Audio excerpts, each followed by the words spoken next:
What you see is not a construction site of a doll factory dealing with inferior products. Instead, they are living beings mercilessly slaughtered due to virus infection. Once identified as infected, even if they have one breath left, they are cruelly discarded like trash. This visually shocking scene comes from the South Korean virus disaster movie Flu, released in 2013. How does South Korea, known for daring to make large-scale films, shoot a virus disaster movie? Perhaps this movie tells you the answer. The story begins in a dimly lit shipping container. A group of stowaways from Southeast Asia is about to be transported to South Korea. Just as the snakehead counts the people, a series of coughs comes from the crowd. The snakehead does not pay attention. Little does he know this brings disaster to South Korea. A few days later, the container successfully arrives at the port, and a truck pulls it to the outskirts of Seoul. Two snakehead brothers, responsible for the reception, brave the heavy rain and open the container with anticipation. They expect to make a fortune again, but as soon as they open the steel door, a stench of rotting corpses rushes to their heads. They immediately have a bad premonition. Sure enough, the moment the light shines,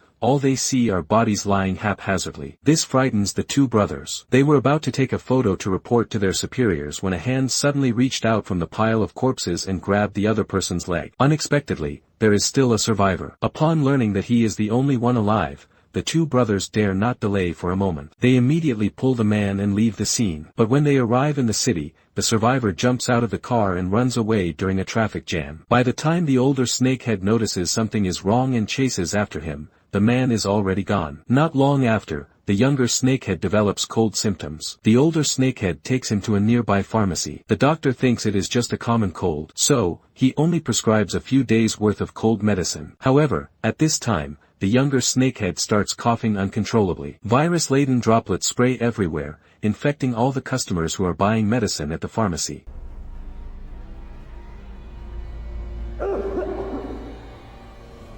Meanwhile, on the other side of the city, a car accident leads firefighter Kang Ji-gu to an unexpected encounter with Dr. Kim In-hae. The moment he sees her, Kang Ji-gu already thinks of names for their children. He initially believes they will have no further contact. However, that evening, she finds him again. It turns out she lost a very important bag at the accident scene. She hopes Kang Ji-gu can help her retrieve it. This is not within Kang Ji-gu's scope of duty, but he still agrees. The next morning, with the help of his colleague, Kyung-up, Kang Ji-gu successfully finds the bag. He immediately calls the other party to pick up the bag. However, her daughter answers the phone. It turns out Kim In-hae is already a married woman. This makes Kang Ji-gu's fantasy instantly shatter. The little girl is named Miru. After receiving the bag from the uncle, the smart girl also asks for a business card, saying if anything goes missing, she will call him then. The two politely say goodbye. Unbeknownst to them, in various corners of the city, a terrible crisis is quietly erupting. Those infected with the virus at the pharmacy start to show symptoms. They appear on buses, in schools, and even in kindergartens. The virus thus spreads rapidly from person to person, quickly spreading throughout Seoul's Bundang district. Meanwhile, the younger smuggler coughs up blood. On the other side, Miru returns home and gives the bag to her mother. Seeing her belongings intact, Kim In-hae happily prepares dinner for her daughter. However, before she can finish eating with her daughter, she receives an urgent call from the hospital. A special patient urgently needs her to return to the hospital. The sensible Miru hears her mother's conversation and proactively says she will eat alone at home. Kim In-hae originally thinks she can return home soon, but the patient's condition exceeds her expectations. The person is none other than the younger trafficker, who is infected with an unknown virus. At this moment, he cannot stop convulsing. His entire body is covered in blood. His life enters a countdown. The doctors present are helpless and have no idea what illness he has contracted. Through the younger trafficker's phone, they see a horrifying scene inside the container and confirm that the source of the virus is likely the container. Kim In-hae immediately asks the older trafficker, who brought his younger brother to the hospital, where the container is located. The older trafficker, of course, does not reveal anything. Upon learning that his younger brother is critically ill, he instantly becomes agitated, disregards the medical staff's warnings, and forcibly rushes into the operating room. Seeing his younger brother dead and covered in blood, he breaks down and cries uncontrollably. Finally, with the combined efforts of all the medical staff, they manage to subdue him. Meanwhile, Mir sees that her mother has not returned all night, so she takes some bread and goes outside, planning to feed a stray cat she often feeds. However, she does not find the cat. Instead, she encounters the escaped illegal immigrant in a corner. Knowing he is sick, the illegal immigrant tells Mir to stay away from him. But kind Mir feels pity for him and still hands him the bread she holds. After learning that his name is Monsai, Mireille immediately contacts firefighter Kong Ji-gu, wanting him to help the man. However, when they return, Monsai is already nowhere to be found. Worried about Monsai's safety, Mireille again forcefully pulls Kong Ji-gu to search everywhere. After searching without results, they come to a burger shop to eat. After these two interactions, Mireille really likes the firefighter. The two also chat very congenially. During this time, Mireille also mentions her father. He never returns after going to America a few years ago, leaving her and her mother uncared for. Hearing this, Kong Ji-gu's mouth slightly turns up and he instantly sees hope again. On the other side, the hospital investigates and discovers that the younger brother's viral infection symptoms are extremely similar to those of a previous patient infected with avian flu in China. Both patients have red spots all over their bodies. Therefore, they conclude that the younger brother is infected with avian flu. However, avian flu does not develop so quickly. The only explanation is that the sealed container causes the virus to mutate. Because currently there is only one infected person, some doctors do not take it seriously. As a result, just then, a nurse anxiously rushes in to tell everyone that several more infected people with identical symptoms arrive at the hospital. This indicates that the virus has extremely strong infectivity. Everyone present instantly becomes tense. At the same time, with the assistance of the police, they finally locate the container, the source of the virus. The moment the steel door opens, virus-carrying rats instantly scurry out. In a panic, the epidemic prevention personnel decisively open flamethrowers to incinerate the area. Based on the current situation, the hospital speculates that the virus is highly likely to spread. Therefore, they immediately organize an emergency meeting, hoping that their superiors can immediately seal off the Bundang district. However, the professor's serious proposal is met with ruthless ridicule from the officials. The councilman publicly scolds them for overreacting. If they rashly seal off the Bundang district, home to 500,000 people, based on a mere guess, who will bear the resulting economic losses? At this moment, Kim In-hae rushes in and tells the professor that there is still a survivor in the container. It turns out they discovered the escaped Monsai through a mobile phone video. If he is still alive, it means he has already developed antibodies to the virus. They need to find him. However, the councilman becomes impatient, believing this is a waste of his time. Unexpectedly, while both sides are still arguing, a loud bang suddenly comes from downstairs. Everyone looks down through the window. They are horrified to discover that numerous cars on the street suddenly lose control.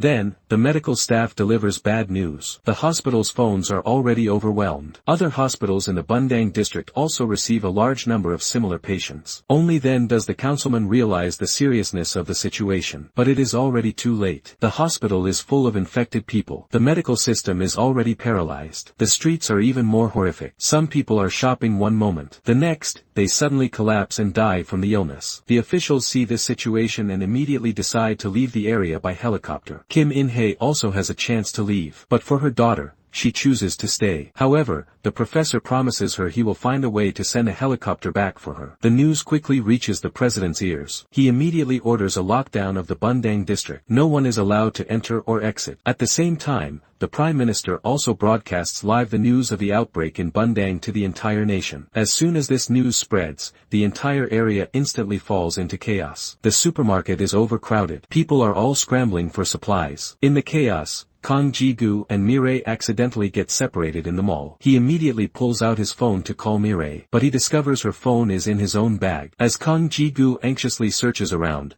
he suddenly receives a call from In-hae. Upon hearing the news of her daughter's disappearance, In-hae immediately rushes to Kong Ji-gu's location. The two quickly meet at the supermarket and immediately split up to search. Fortunately, Mi-il has not gone far. Kong Ji-gu quickly finds her next to a shopping cart. As soon as the three reunite, the broadcast announces that an infected person has appeared in the supermarket. The area is about to be sealed off. A large number of security personnel appear at the exit. They prohibit anyone from leaving. As the fences slowly descend, the panicked people start searching for an exit. Kong Ji-gu and the two others immediately run towards the back exit. In the end, just 1 second before the iron fence drops, they manage to escape without incident. Just at this moment, In-hae receives a call from the professor. He tells her that a helicopter is ready and they can evacuate at any time. In-hae also secures a spot for Kong Ji-gu. Unexpectedly, he has no intention of leaving. Even at this critical moment, he insists on fulfilling his duty as a firefighter and wants to rescue the survivors trapped in the supermarket. He even gives his car keys to In-hye, urging her to leave quickly with Mil. Seeing his firm decision to stay, In-hye says nothing more. She immediately pulls her daughter away from the scene. The two of them just leave. Shin-hye arrives at the scene carrying a cutting machine. With his help, the survivors inside are successfully rescued. However, when the mother and daughter rush to the designated meeting point and prepare to go through security, her daughter's cough stopped them. According to the regulations from above, people with cold symptoms are not allowed to leave. Although In-hye tries her best to explain that her daughter just has a common cold, the security personnel still refuse them entry. Their fate, if they stay, is to be sent to a centralized quarantine facility. The fully armed military enters the Bundang district. They set up barriers everywhere. Then, they violently break into residents' homes. They forcibly take them away. Whether infected or healthy, everyone must board military buses to go to temporary isolation centers for systematic testing. Here, people have no dignity. Men and women are divided into two groups. They each remove their coats for strict examination. Everyone receives a group number. This is their identity here. First, epidemic prevention officers observe the public for any red spots on their bodies. Then, they further confirm infection through nucleic acid testing. If both tests are successfully passed, they must observe in the quarantine zone for 48 hours. And only then can they leave if the retest shows negative. Although this method of gathering everyone is efficient, it also greatly increases the risk of infection. However, the South Korean government cannot worry about such things at the moment. They must complete this task in a very short amount of time. To prevent anyone from uploading videos of the scene online, they also cut off all network signals in the area. Once someone is identified as infected, they are immediately taken to the infection zone. No one knows their fate. In the crowd, In-hye and her daughter wait in line for testing. They see Kang Ji-gu and his colleague, Kyang Eop. However, as In-hye fixes her daughter's hair, she notices red spots on her daughter's neck, indicating infection. It is clear that her daughter is infected. In-hye freezes on the spot. She clearly knows the consequences of being sent to the infection zone. As a mother, she cannot accept such a result. Just then, a riot breaks out at the scene. So In-hye makes a selfish decision. She takes advantage of the quarantine officer's distraction, and quietly pushes Mireille into the crowd of people who have already been tested. Once the scene calms down again, both of them successfully pass the test. What greets their eyes are countless tents. This is the non-infected quarantine zone prepared by the military. Seeing such crude isolation conditions, people on site cannot help but complain. The small tents have neither water nor beds. They are forced to isolate for 48 hours in such an environment,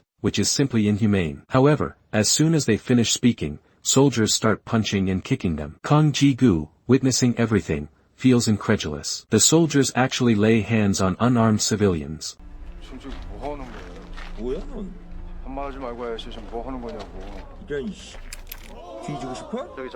At a critical moment, John Gukwan intervenes to stop them.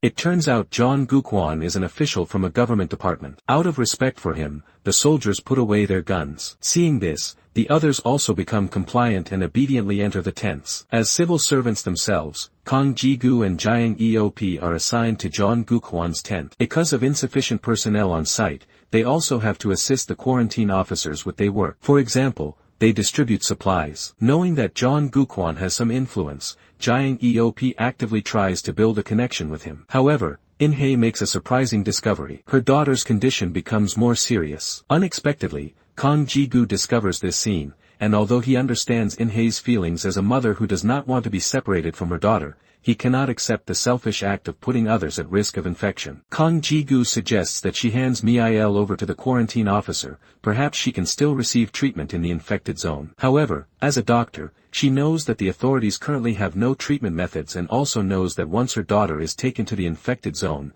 she will likely never see her again. No matter what, she wants to keep her daughter by her side. Seeing In-hye helplessly squatting on the ground and crying, Kang Ji-gu also does not know what to do at this moment. Only one night passes, and the Bundang district, with nearly 500,000 people, is completely cleared. Everyone is gathered on both sides of the river. To prevent the virus from spreading, the military even targets birds in the sky. Fortunately, things quickly take a turn. When soldiers measure temperatures in the infected zone, they discover that one person, although showing symptoms of infection, his temperature reads as completely normal. This person is the missing Monsai. A soldier recognizes him as the survivor from the container. After the higher-ups learn this news, they immediately send someone to find In-hye and prepare to begin research on an antiviral serum using Monsai. Before leaving, In-hye can only entrust her daughter to Kang Ji-gu's care. To facilitate future contact, Kang Ji-gu takes a walkie-talkie from his backpack and gives it to In-hye. After confirming that Monsai indeed possesses antibodies, the doctors immediately begin producing antiviral serum. To ensure her daughter receives treatment as soon as possible,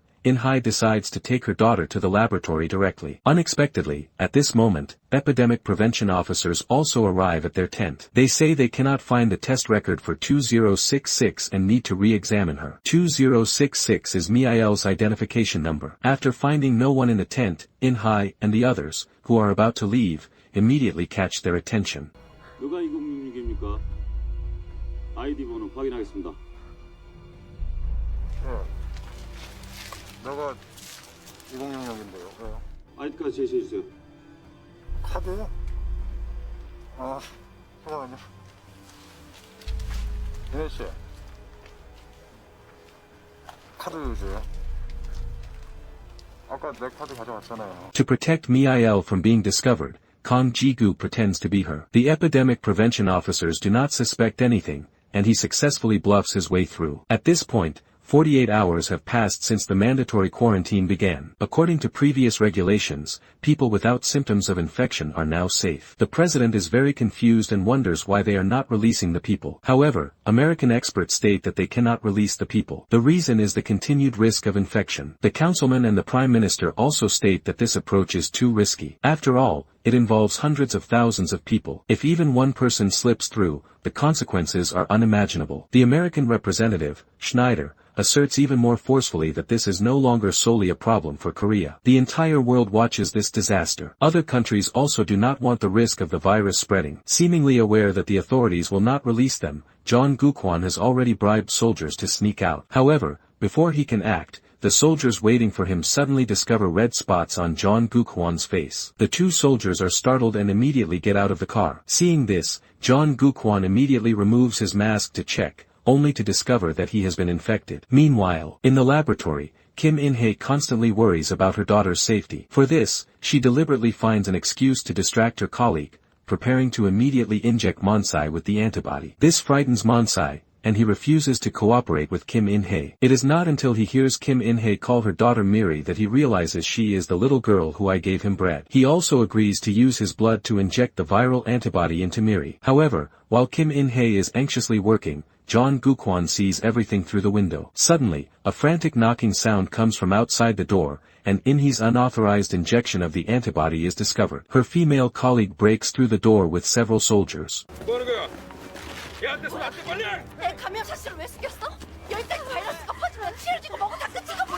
Seeing In-hye remain stubborn, the soldiers decisively shoot her with a tranquilizer dart. In the second before losing consciousness, she sees her daughter being taken to the infected zone. On the other side, after testing, the quarantine officers find that Kang Ji-gu has no abnormalities and have no choice but to let him go. At this moment, he happens to see two soldiers pushing a familiar figure towards the infected zone. He thinks he is seeing things until he finds a hair clip on the ground, only then confirming that the little girl is Mireille. He chases after them recklessly, but he discovers a horrifying scene. The underground parking lot is neatly filled with infected people. He can only vaguely see a few infected individuals struggling in their final moments. Turns out this is what they call the infected zone. There are no treatment methods at all, and they are simply left here to die. Soldiers are numbly moving the bodies. Among them, some people are still alive. Kang Ji-gu immediately runs up to question them. However, he receives only their indifferent replies. 사람이 살아있어요. 곧 죽어요, 그 사람. 예? 금방 돌아가신다고요. 야, 하나. Everything happening here constantly challenges Kang Ji-gu's perception of reality. Following the direction the soldiers transport the bodies, Kang Ji-gu continues to search for Mi-ai. However, when he passes through the tunnel and arrives at the stadium above, he is once again stunned by the sight before him. He sees that the center of the stadium has transformed into a massive deep pit. Countless cranes grab piles of infected individuals, wrapped in plastic film, and continuously dump them into the pit like trash. This is the military's method for handling the infected. They concentrate them for incineration and then bury them on the spot. The first thing In-hye does after waking up is rush to the infected zone. Seeing the cold bodies in the parking lot, she desperately kneels on the ground and cries uncontrollably. She believes she will never see her daughter again. However, Kang Ji-gu still does not give up. He risks his life, jumps into the pit of bodies, and searches everywhere for Miel. However, finding a little girl in such a massive pit of bodies is incredibly difficult. As he helplessly calls out Miel's name, a phone alarm suddenly rings from the pile of corpses in front of him. Kang Ji-gu desperately digs through the bodies on top, following the sound, and finally finds the dying Miel. Meanwhile, in the parking lot, the soldier transporting bodies also discovers that he is unfortunately infected with the virus. As his best comrade, the soldier next to him tries to conceal his condition. But knowing he is doomed to die, the infected soldier struggles fiercely. As the two struggle, the soldier unintentionally looks back. He sees his own mother, who is also infected and brought here. Thinking of his mother's fate, the soldier can no longer hold back.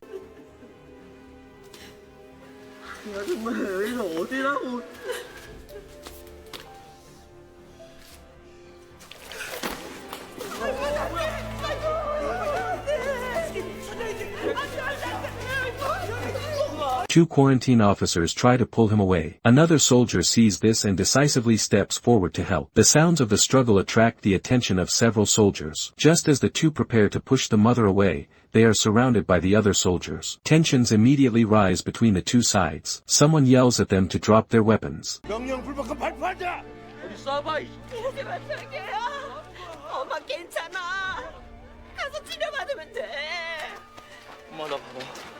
엄마 저희 가면 죽어. 아 치료 같은 거 없다고. 너 이 자식 무슨 소리 하고 있는 거야? 입 닥치지 못해. 치료제 같은 거 없어요. 치료제가 없다고? 저 연기. 저기서 이 새끼들이 사람들 다 태워 죽이는 거야. However, before he finishes speaking, a soldier pulls the trigger. However, his comrade blocks the bullet. The gunshot becomes the fuse, instantly igniting the public's anger. They begin to fight back, preparing to go to the infection zone to find out what is happening. The soldiers try to resist, but they are outnumbered. As large numbers of people arrive at the stadium, the secret here can no longer be hidden. The people exclaim that what the soldiers said is true. They also yell that these madmen are outrageous. The public, knowing the truth, becomes extremely angry. The entire quarantine zone is completely out of control. And at this moment, Kang Ji-gu in the pit of bodies contacts In-hye via walkie-talkie. Learning that her daughter is still alive, In-hye finally breathes a sigh of relief. Suddenly, an ambulance stops in front of them. A colleague gets out and tells In-hye that a riot is happening in the quarantine zone. The superiors order them to quickly escort Monsai, who has antibodies, to evacuate. However, In-hye, worried about her daughter's safety, refuses to leave. As she prepares to go to the stadium to meet Kang Ji-gu,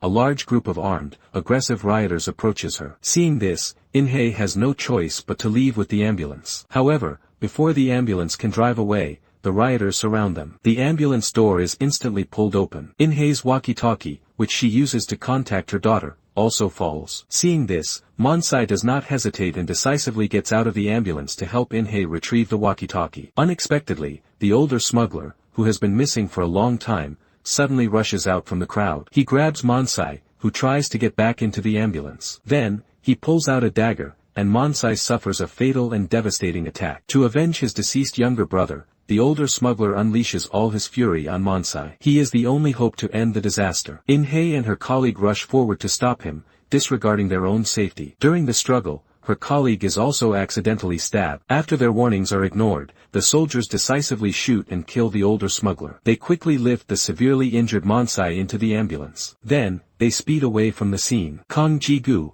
who arrives at the scene, witnesses this moment. It is too late for him to chase after them. At this point, the entire quarantine zone is in complete chaos. The military and medical teams are evacuating to the outside. What is worse, Monsai is critically ill due to excessive blood loss. Even In-hye's colleague is barely clinging to life. As In-hye feels utterly desperate, Kang Ji-gu's voice suddenly comes through the walkie-talkie. He finally brings good news. Mireille, who received the antibody injection, shows signs of improvement. The red spots on her face are decreasing. Her body temperature also returns to normal. In-hye is instantly overjoyed. This indicates that the antibody is working in her body. However, by the next morning, the riot not only has not stopped, but it has also intensified under the leadership of John Gukwan.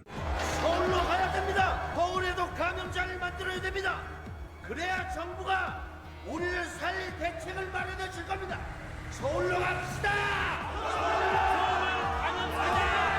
Under John Guk-hwan's incitement, the public becomes even more furious. They rush towards the military's defense line, shouting, preparing to break out of the quarantine zone. Meanwhile, In-hae and others successfully reach the safety net. The professor arrives, full of hope, to meet them, but only finds a cold body. Ultimately, In-hae cannot save Monsai. The desperate news quickly reaches the Prime Minister. Now, even the viral antibody is gone. This undoubtedly condemns the residents of Bundang district to death. Thinking that her daughter is still in the quarantine zone, In-hae prepares to return immediately. Mary, who was injected with antibodies, is slowly recovering. Perhaps her body has also produced antibodies. So she ignores the professor's dissuasion and decisively rushes toward the quarantine line. At this time, a large number of people have approached the fence, and Molotov cocktails are constantly being thrown. Kang Ji-gu is among them, holding Mary. Worried that the public carrying the virus will break through the line, U.S. Representative Snyder begins to pressure the Prime Minister. He demands that the Prime Minister stop the people inside from escaping at all costs. Seeing that the fence has begun to collapse, the Prime Minister secretly orders to open fire behind the President's back. Bullets like rain instantly fire at the crowd. While the people are in shock,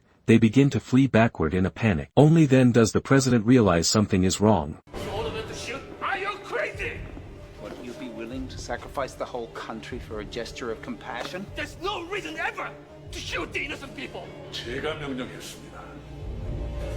지금 무슨 짓을 저지른 건지 아십니까? 당연히 알지요. 누가 이런 끔찍한 일을 좋아서 하겠습니까? 저도 피를 토하면서 나라를 위해 내린 결정입니다. 당신은 사람을 죽였어! 우리 국민을! 보십시오. 우리 국민들 생각이 뭔지는 아십니까? 분당 폐쇄 찬성이 35%에서 96%까지 올랐습니다. 왜 저 아래 사람들만 생각하십니까? 국민 전체 여론을 따라가는 거 아닙니까? After hearing the Prime Minister's words, the President is unsure of how to proceed. At that moment, the professor finally brings good news. A new antibody carrier has appeared. It is the daughter of Dr. Kim In-hae, an infectious disease specialist at Bundang Hospital. The President immediately speaks with the professor privately after hearing this. Meanwhile, the military finally stops shooting. Bodies are scattered across the entire road, with countless injured people struggling to survive. Despite the chaos, Kang Ji-gu still chooses to save people. He leaves Miru alone in a corner for the time being. Elsewhere, Kim In-hae finally reaches the isolation wall. She is immediately stopped by the soldiers. Once her identity is confirmed, the soldiers escort her to the command room. She then conducts a video call with the President. Kim In-hae reveals the truth that her daughter has developed antibodies. She mentions that a firefighter named Kang Ji-gu is protecting the girl. Her words give the President a new sense of hope. However, Miru is currently in great danger. John Guk-hwan survived the military attack. He spots Miru hiding in a corner. Seeing she is still alive, John Guk-hwan instantly realizes the antibody injection worked. He immediately grabs the girl and takes her to a nearby medical room. He prepares to use her blood to inject the antibody into himself. At the critical moment, the colleague appears and uses a gun to stop John Guk-hwan. Although he respects John Guk-hwan, he refuses to let him hurt a little girl. However, the colleague is too afraid to fire. This gives John Guk-hwan a chance to counterattack. The colleague is no match for John Guk-hwan and is pinned to the ground in an instant. At the last second, Kang Ji-gu finally arrives. Once the girl safely leaves the tent, he immediately rushes in to help.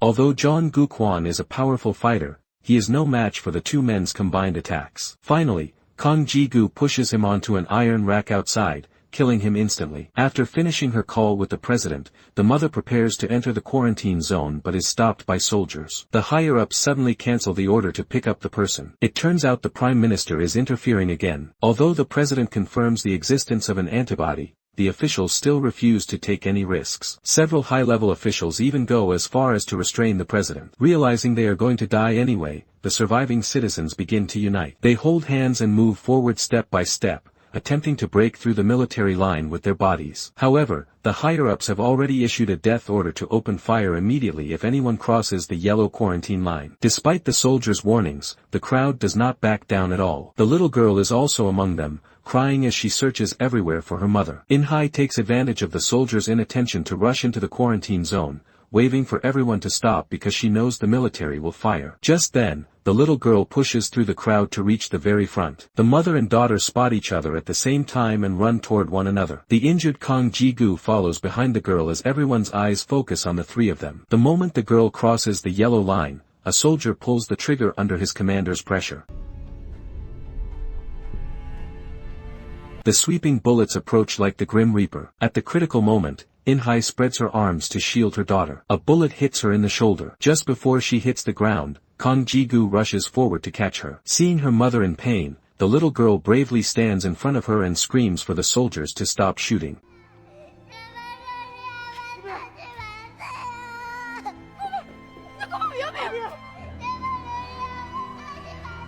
This heartbreaking scene moves even the soldiers. The officials watching the monitors fall into a stunned silence. The little girl's actions also deeply touch the crowd behind her. They shout and surge forward together, fearlessly shielding the three of them in the center of the crowd. To prevent the soldiers from shooting at the civilians again, the president takes over direct command. He issues a strict order that no one is allowed to fire. However, to his surprise, Schneider directly calls in fighter jets from the United States military base. To prevent any disagreement with the South Korean government, the United States military secretly develops a backup plan to eliminate the security threat themselves. This decision leaves the Prime Minister completely stunned. Clearly, he is also unaware of the situation. Through the surveillance monitors on the scene, the command center locks its focus on the little girl in the crowd. Seeing this, Kong Ji-gu immediately pulls the little girl into his arms and shouts at the camera that she is now immune to the virus. The red spots on the girl's face disappear. There is no doubt that she fully recovers. This proves to everyone that the little girl indeed possesses the antibodies. The president then makes a firm decision to protect the safety of the little girl and the people in the quarantine zone. He decisively issues a combat order to the defense command.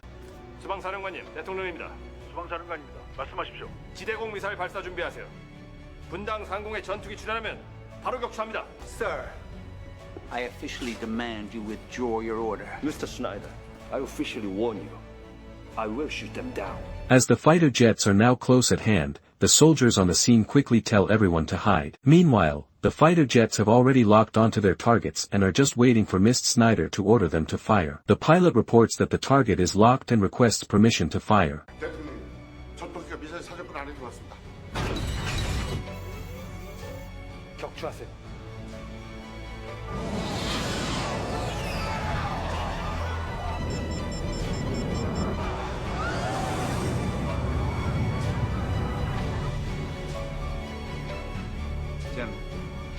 Seeing the president's firm attitude, Mr. Schneider finally chooses to compromise. The moment the fighter jets return to base, everyone breathes a sigh of relief. The president then comforts the people through a broadcast, stating that under no circumstance will the country abandon them. At the same time, he also announces that the mandatory quarantine in the district is officially lifted. They will handle the virus crisis in a more humane way. At the end of the movie, a large number of rescue troops enter the district to provide help for the survivors. The medical team will also use the antibodies in Miru's body. They work hard to produce an antiviral serum, which will be used for the infected in the Bundang district immediately. Ultimately, the president stands his ground, withstands pressure, refuses to sacrifice the people, and uses his power to protect the lives of the citizens. Of course, this is also inseparable from the kindness and justice of Kong Ji-gu as a firefighter, the desperate protection of Mother Kim In-hae for her daughter, and the selfless persistence of countless ordinary people. As the last hope for defeating the virus, the young girl uses her fragile body to stand in front of her mother, awakening the conscience of the military and high-level officials, which is undoubtedly the biggest turning point of the film. It is worth mentioning that the scene where the girl blocks the gun was actually added by the director at the last minute,